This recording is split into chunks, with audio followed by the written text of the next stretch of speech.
Hey, it's May 10th and we find ourselves in the Psalms once again.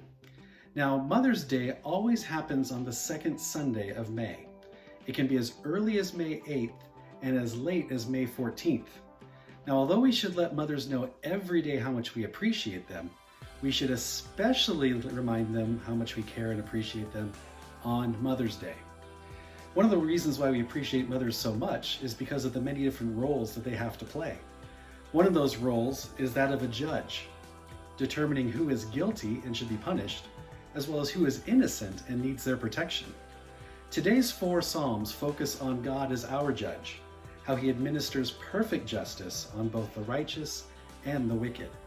In Psalm 50, we see that Israel is continually offering sacrifices to God, which wouldn't be a problem, except God didn't just want their religious activity.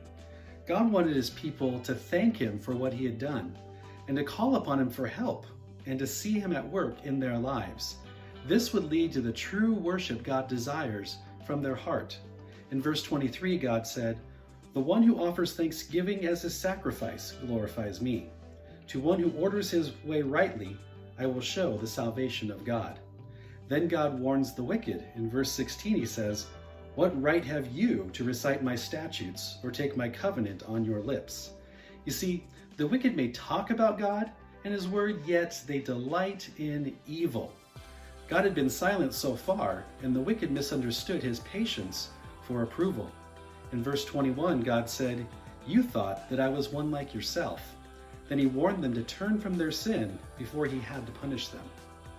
In Psalm 53, David uses the word fool to describe the wicked. Now, the fool in the Bible is more like a villain instead of a person who just does dumb and stupid things. More like a Hitler or the Joker of Batman, not like Barney Fife or Kronk in The Emperor's New Groove. David writes that the fool, the wicked, deny God's existence and observes that humanity is so wicked that no one seeks after God. Remember, God had to pursue us to save us. We would not have pursued God on our own. God's people are wrongly afraid of the wicked in this psalm because God will judge the wicked and save his people. In Psalm 60, the psalmist is wrestling with God's judgment of Israel's sin and asking God's forgiveness and restoration as they turn back to him.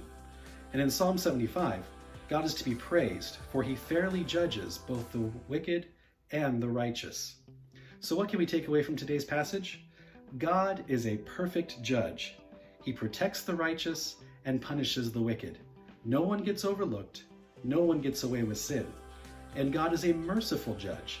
He is patient with sinners, giving them every opportunity to stop sinning and turn to him for salvation and forgiveness.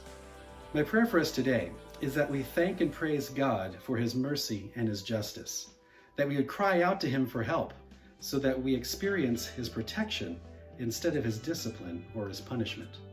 If you haven't done so already, please download our Through the Bible reading plan at DespaireCommunityChurch.org/throughthebible. Thanks for watching, and I hope to see you again soon.